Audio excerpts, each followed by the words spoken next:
नमस्कार साथियों, कैसे आप सब। आशा करते हैं आप सब बढ़िया होंगे। इस वीडियो में बात करने वाले दोस्तों हम सुप्रीम कोर्ट के बारे में और सुप्रीम कोर्ट का जो न्याय है उसके बारे में। क्या जब से हमारा देश भारत आज़ाद हुआ है लोगों को सही से समय पे न्याय मिलता है, और क्या है हमारा कानून व्यवस्था इंडिया का, और कैसे हम अपने दूसरे देशों से हम अभी तुलना करने वाले हैं।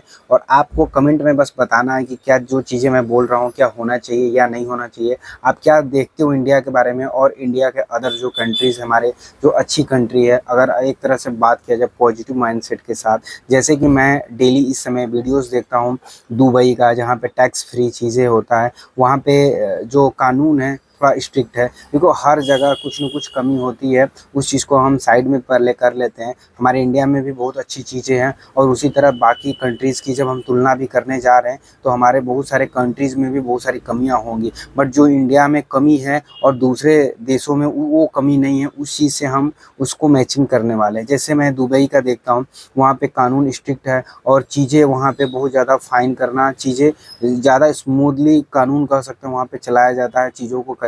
हमारे इंडिया में ये चीज़ें देखने को नहीं मिलता। हमारे यहाँ कानून व्यवस्था बिल्कुल बिल्कुल जीरो जैसा फीलिंग होता है। जैसे आप कह सकते हो अगर आप कानून को हाथ में लेते हो तो आपको जेल हो जाता है और आपकी ज़िंदगी नर्क बन जाती है। बट वहीं पे अगर कोई पैसा वाला पावर वाला आदमी होता है उसके लिए अलग चीज़ देखना पड़ता है। कल मैं एक वीडियोस देख रहा था जिसमें एक कोई डीएसपी रैंक के कोई अधिकारी थे और किसी वो नेता के पास हाथ जोड़ रहे थे कि गलती हो गया, मैंने आपको वहाँ से हट जाने के लिए बोला। तो इतना ज़्यादा पावर हमारे नेता लोग के पास होता है कि एक डीएसपी रैंक का अधिकारी वो माफ़ी मांग रहा है सिर्फ इसलिए क्योंकि उसकी नौकरी चली जाएगी, उसकी बीवी बच्चे हैं। उसको ये लगता है कि मेरी जो रैंक है और जो मेरी नौकरी है उससे भी ज़्यादा बढ़ के जो, और इज्जत से भी ज़्यादा बढ़ के जो हमारे पूर्वज हमें सिखाते थे कि इज्जत सबसे ज़्यादा मायने रखता है। कि पैसा एक बार चला जाए तो आ सकता है, इज्जत चला जाए नहीं आए, फिर भी वो माफ़ी मांगते हैं। हमारे यहाँ ये नौकरी ज़्यादा लोगों के लिए मायने रखता है, उनका घर। कमेंट में बहुत सारे लोग बोल रहे थे कि अगर वो ईमानदार होता तो माफ़ी नहीं मांगता। तो कमेंट में बहुत आ रहा था कि उनके घर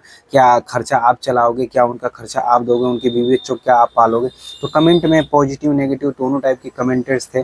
तो कहने का ये इन द सेंस है कि जब एक डीएसपी रैंक का अधिकारी नहीं बच रहा, हमारे यहाँ आए दिन आप देखो यहाँ पे रेप होता रहता है, और रेप के बारे में बस लोग कैंडल जला लेते हैं, कुछ उसकी सद्भावना रहती है। मैं गलत नहीं बोल रहा हूँ, लेकिन कहने का मतलब इससे क्या सच में हमारे यहाँ रेप रुक रहा है, रेप बढ़ता जा रहा है। इसके पीछे रीजन सिर्फ एक है कि हम सोचते हैं कि हमारे सुप्रीम कोर्ट ये सब चीज़ों पे खुद से फैसला लेगा, खुद कुछ करेगा। अगर ऐसा होता तो हम बात करते हैं आज़ादी से लेकर आज तक, देख सकते हो 2025 में हम रह रहे हैं, सुप्रीम कोर्ट के थ्रू कोई भी ऐसा चीज़ें नहीं ज़्यादा सामने देखने को मिलती है जिससे जो रेप करते हैं उनको कुछ सज़ा मिले, या जो रेपिस्ट होते हैं उनके घर वालों को कुछ ऐसा चीज़ कहा जाए, या जिनके साथ होता है या उनके घर वालों जो झेलना पड़ता है वो चीज़ें। जब किसी का मर्डर भी हो जाता है आजकल आसानी से चीज़ें मर्डर लोग कर देते हैं, तो क्या होता है वो इंसान तो मर गया, उसको क्या न्याय मिल जाने से होगा? उसकी अपनी खुद की एक लाइफ भी वो जीना चाहता था। मुझे एज ए ह्यूमन और ह्यूमैनिटी के बारे में मैं ज़्यादा चीज़ें करता था। मैं जब लॉ करता था तब से आज तक बस एक ही चीज़ सोचता हूँ कि एक इंसान जैसे मैं जीना चाहता हूँ अपने लाइफ में, अगर मैं मर भी जाता हूँ, सुप्रीम कोर्ट मेरे जो भी मुझे मर्डर जो किया है, मेरा मर्डर किया है, वो इंसान को अगर सज़ा फांसी के तौर पे भी 10 दिन के अंदर मिल जाती है, 1 हफ्ते के अंदर मिल जाती है, 1 दिन, तो भी क्या मुझे न्याय मिला? लोगों को लगता है कि न्याय मिला। दोस्तों मेरी कुछ ख्वाहिशें हैं, क्यों मैं मरना चाहूँगा? यहाँ पे 100 साल की जो जीवन होती है, बड़ा मुश्किल से कहा जाता है हमारे धर्मों में कि बड़ा मुश्किल से भाग्य से हम मनुष्य का जन्म लेते हैं, और हमें कोई यहाँ पे चाकू से कटिंग करके फ्रीज में भर के, कोई बोरी में भर के, कोई तालाब में फेंक दे रहा है, कोई नदी में फेंक दे रहा है, कोई सीमेंट में पैक कर दे रहा है। आजकल औरतों का भी देखेंगे थोड़ी बहुत लड़ाई झगड़े हो रहे हैं तो लोग एक दूसरे पे ज़्यादा हावी हो जा रहे हैं। और सोशल मीडिया में इसमें सबसे ज़्यादा मात्रा में आप देखोगे तो जो लेडीज़ लोग हैं कम से कम 2-3 साल से, या कोविड के बाद से कह सकते हैं, मैं सबसे ज़्यादा मात्रा में ये देख रहा हूँ कि मर्दों से ज़्यादा औरतें इस समय कातिल होती जा रही हैं, और औरतें अपने ही हस्बैंड को मौत की घाट उतार दे रही। उनको ये चीज़ नहीं, हमारे टाइम में हमारी मम्मी आज भी अपने मतलब हमारे पिताजी लोग को भगवान के समान देखती है, भगवान के समान मानती है। बट आज की औरतें ऐसा कुछ नहीं है, बिल्कुल बॉयफ्रेंड की तरह अपने चीज़ों को अंजाम दे रही हैं। उनको ऐसे ऐसे बॉयफ्रेंड, मैंने फ़ोटो देखा कि हस्बैंड अच्छा खासा पैसा कमा रहा है, शक्ल से भी अच्छा है, उसके बाद भी उसको छोड़ के बिल्कुल लुच्चा लफंगा जैसे वीडियोज़ में, फ़ोटोज़ में देखने से पता चल रहा है। और अब सोशल मीडिया पे आप भी देखते ही होंगे कि कितने लुच्चे लफंगे की तरह हैं और उन लोगों को वो लोग प्यार करें। कहीं न कहीं यहाँ पे मानसिक स्थिति को दर्शाता है कि आजकल लड़कियों को कैसा हो रहा है। मैं ये नहीं कहूँगा सोसाइटी में, क्योंकि हर जगह लोग बोलते हैं कि सारी लड़कियाँ बेकार है, सारे लड़के बेकार हैं, सारे लोग बेकार है, ऐसा नहीं होता है। हर जगह कुछ कचरे होते हैं और उन कचरों को साफ़ करने की ज़रूरत होती है। अगर एक घर कचरा फुल हो गया तो उसको एक जगह इकट्ठा करें और उस कचरे को कहीं पे भी एक जगह दबा दें, उसको राख कर दें या उसका कहीं न कहीं निपटारा कर दें। पूरे घर को कचरा ना करें।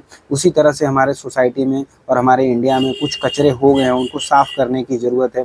हमारे यहाँ कानून सिस्टम कुछ ऐसा मैं बताऊँ, ज़्यादातर जो अधिकारी होते हैं या जो छोटे लेवल की चीज़ें होते हैं वो बड़े लेवल पे जाते हैं। बड़े लेवल पे जो जैसे बोलते हैं नेता जो लोग होते हैं वो बिजनेसमैन को सपोर्ट सिर्फ इसलिए करते हैं क्योंकि उनको बजट मिलता है और बिजनेसमैन को उसके लिए अपना बिजनेस का प्रॉफिट होता है। ये आज से नहीं हो रहा, पहले से ही होता चला रहा है। इसके साइड इफेक्ट क्या होते हैं, जितनी भी कंपनियां किसी का ज़मीन हड़प लेती हैं या पार्शियली कर सकते हैं, वहाँ पे वो चीज़ें गलत काम करती हैं, सरकार उस पर एक्शन नहीं लेता है क्योंकि उसको बजट चाहिए होता है। और इस तरह से हमारे देश में बहुत सारी चीज़ें गलत होता आ रहा है। तो हर एक एंगल पे अगर देखा जाए कानून सिस्टम जो होता है कहीं न कहीं फेल नज़र आता है। कोलेजियम सिस्टम के बारे में अगर बात करें तो लोग बोलते हैं यहाँ पे कि जो चुनाव प्रणाली है ज़्यादातर जजेस के अपने खुद के चाचा, भांजा, नाना, मौसा ऐसी चीज़ें होता है। वकीली में भी सेम चीज़ ऐसे प्रोसेस ज़्यादा तवज्जो दिया जाता है।